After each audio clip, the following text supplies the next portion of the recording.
kita hari ini akan membahas kaitannya dengan model-model pembelajaran, yang mana akan saya tekankan model pembelajaran yang berbasis literasi. Kita akan menggunakan model pembelajaran LOG-N.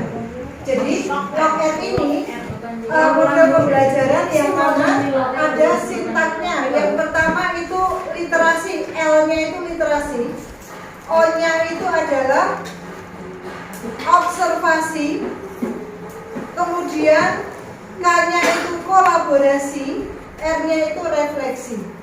Jadi anak-anak itu dapat double, satu dapat materi pelajaran, dua dapat inspirasi dan juga karakternya. Contohnya ini tentang kebersamaan dalam perbedaan. Saya yakin di buku-buku tematik juga sudah ada, sudah banyak. Tetapi ketika kita menyuguhkan materi yang lain, itu akan membuat anak-anak semakin tertarik. Kalau ini guru tetap harus memberikan penguatan. Nah, kalau guru sudah memberikan penguatan, yang kedua adalah orientasi. Orientasi ini guru memberi tugas untuk menguji pemahaman peserta didik dalam menemukan atau menunjukkan informasi yang sudah mereka dapatkan dari teks maupun penguatan yang dijelaskan oleh guru. Nah, penguatannya bagaimana? Berarti penerapan dalam kehidupannya sehari-hari. Contoh, kegiatan apa saja yang telah saya lakukan dalam menerapkan sikap toleransi. Jadi sudah orientasi ke kehidupannya. Kalau tadi kan masih berorientasi di teks. Nah, sekarang kita aplikasikan di bagaimana anak-anak bisa memahami, oh aku tuh sudah melakukan belum ya toleransi itu, sikap. Jadi dia harus menyebutkan yang sudah dia lakukan apa. Apakah orang-orang di sekitar saya telah melakukan sikap toleransi juga? Nah, bisa juga anak itu bisa menyebutkan ada beberapa anak yang tidak bisa toleransi. Misalkan bisa menyebutkan saat peristiwa apa. Apa saja contoh kegiatan yang tidak mencerminkan penerapan toleransi. Nah, dari sini kita bisa memberikan sebuah tabel penerapan sikap toleransi dalam bentuk tanda apa, yang bukan apa. Jadi dia bisa membedakan antara yang toleransi itu seperti apa, yang bukan toleransi seperti apa. Nah, di sini berarti anak-anak wes paham benar tentang toleransi itu pengertiannya apa, sikap dalam kehidupan sehari-hari itu apa. Nah, kalau mereka itu konsepnya sudah matang, dia wis model, baru setelah itu kolaborasi. Nah, di kolaborasinya inilah panjenengan mau masukkan model problem based learning. Mungkin kalau Bu Retno kemarin saat membuat PBL ada literasinya enggak? Jadi anak-anak diberikan teks dulu, terus dikembangkan ke pertanyaan. Nah, besok ketika micro teaching saya berharap harus ada literasinya. Kalau nggak soal hari ini kondisi supaya ada inovasi ya.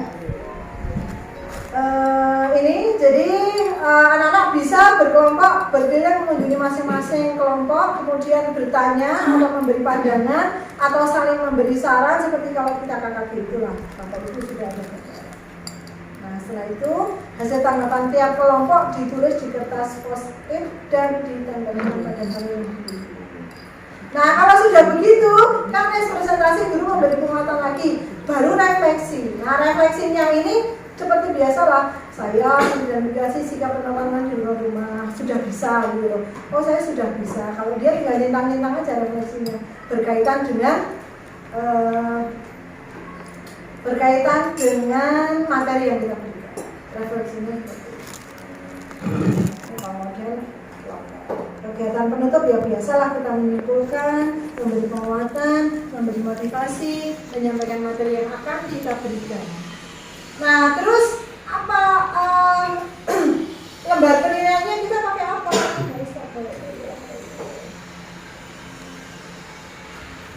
Ada nggak sini? Saya carikan lembar penilaian. Nah, ini nanti disuruh membuat kesimpulan hasil belajar di akhir pembelajaran.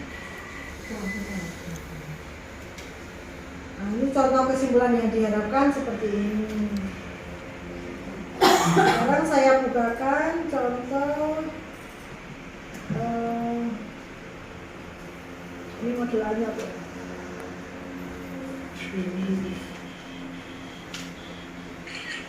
Contoh tak kira.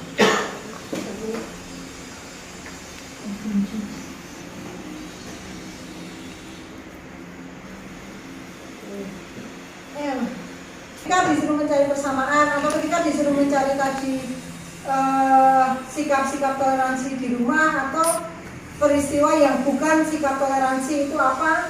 Nah, kita kasih skor nilainya, misalkan sangat baik itu 3, baik 2, cukup 1. Nah, indikator penilaiannya kita yang buat sendiri. Ini untuk produk hasil diskusinya.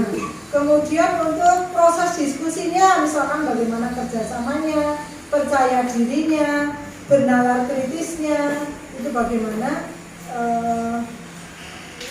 kita beri skor dari masing-masing kriteria penilaian yang kita sampaikan.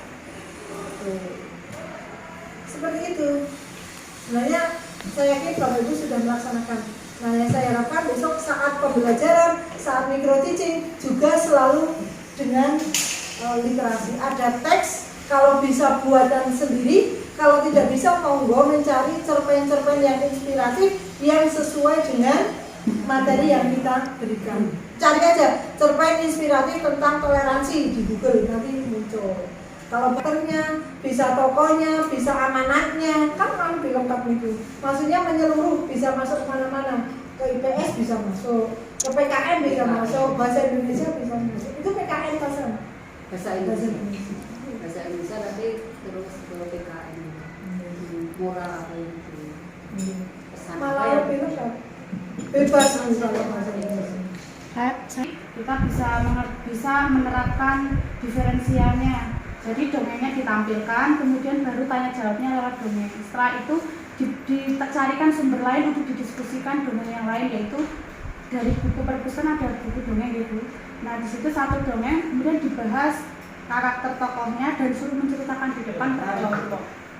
Nah, mungkin juga kelompok bisa dibuat nih tuh Bu, peran antagonis, perannya jadi kayak memerankan dari dongeng tersebut, tapi setiap anak dipastikan dongengnya itu dongeng tersebut. Kalau peran Apakah juga ada literasi ya? Iya, kalau matematika literasinya kan dalam kehidupan sehari, misal penjelasan. Cerita ya? Iya, soal cerita. Lebih, tapi tidak terlalu banyak. mengembang. Beda kalau literasi yang mapel selain matematika. Matematika lebih mudah lagi, Bu. Maksudnya ceritanya lebih banyak. Meskipun hanya satu paragraf yang kelas 1 kan, tapi di situ ada unsur cerita yang bisa menalar antara proses cerita dengan numerasi. Saya budaya literasi deh, terus ada soal yang terkait dengan bacaan, kemudian dijawab oleh siswa. Nah, bolehkah menjawab pertanyaan itu dengan klasikal? Karena kalau memang pas bukan materinya itu gini, bahasa Indonesia kan jelas memang ada materinya itu nggih. Tapi misal PKN kalau boleh tidak kita pembahasannya klasikal, karena anak itu nek ngerjake itu soal 5 wis kuwene pol. Jadi nanti materinya yang kita sampaikan itu tidak terbahas takutnya gitu. Kalau klasikal boleh enggak? Boleh. Jadi memang semua tidak harus tertulis. Ketika secara klasikal yang jawab itu perwakilan dari beberapa anak, nanti kan anak itu akan terlihat saat kita memberikan evaluasi. Akan menjadi itu. Tapi paling tidak dengan beberapa anak yang sudah menyampaikan pendapatnya itu sudah didengarkan oleh teman-temannya. Nah, bagi anak yang belum berkesempatan menjawab, nah kita tunjuk mungkin anak-anak yang memang agak-agak malu, agak-agak kurang mau menyampaikan pendapat, bagaimana strategi guru supaya anak-anak bisa secara bergantian itu menyampaikan pendapat itu. Menurut pendapatmu? Iya, gitu boleh. Jadi nggak harus selalu mengerjakan. Iya. Saya ini contoh, saya membuat yang problem based learning. Nah, saya kan ini tentang toleransi juga, tentang toleransi gotong royong. Jadi sebelum ini PPL, pertama kan mengorientasi siswa pada masalah. Jadi bagaimana kita mengantarkan siswa ke masalah dulu. Saya menyampaikan 2 gambar ini aja. 2 gambar ini kan ini nggak teks, ini gambar aja, kan cukup literasi di sini. Nah, bagaimana pendapat kalian mengenai gambar tersebut? Berpendapat dulu. Bagaimana kejadian dalam gambar bisa terjadi? Apa yang harus kita lakukan? Ini arahnya ke gotong royong. Kalian 2 gambar ini. Nah kalau begini, kemudian kita mengorganisasi siswa untuk belajar. Ini masih saya tanya lagi, antara pekerjaan-pekerjaan yang bisa kita lakukan dengan gotong royong dan mana yang tidak bisa kita lakukan dengan gotong royong, meskipun sama-sama. Ini sama-sama ulangan, bisa nggak gotong royong? Oh, nggak bisa. Yang ini yang kerja bakti, oh bisa. Ini antri tiket, meskipun bareng-bareng, ini langsung gotong royong, tetap kudu semua siji. Gitu. Nah ini tulisan, nggak tertulis. Nah baru tertulisnya di sini ketika membantu penyelidikan. Di sini saya memberikan teks tadi tentang aksi Habibie. Tentang aksi Habibie, kemudian didiskusikan anak-anak. Setelah itu ini presentasi di sini ini PBL, problem based learning. Jadi problem based learning itu bagaimana kita mengantarkan siswa ke masalah dulu. Tidak langsung dikasih masalahnya tuh ini. Jadi kayak tadi saya memberikan gambar 2C.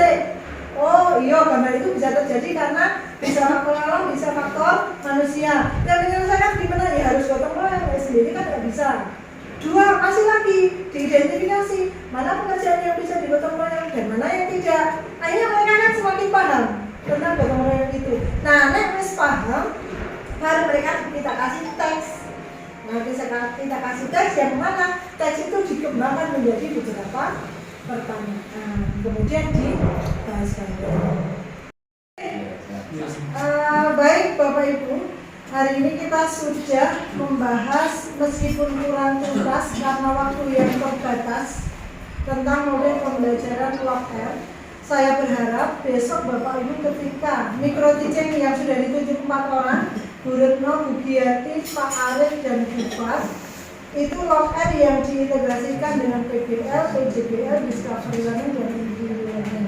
Jadi wajib ada literasinya, wajib ada tagnya sehingga anak-anak benar-benar bisa mengembangkan materi-materi yang kita berikan dan anak-anak bisa menemukan sendiri, bisa mengembangkan sendiri, bisa memahami dan menerapkan dalam kehidupan sehari-hari sehingga kita tidak hanya memberikan materi tapi juga memberikan inspirasi akhirnya menjadi anak-anak yang berkarakter. Itu yang kita inginkan. Oke, baik. Kita akhiri dengan bacaan hamdalah bersama. Alhamdulillah.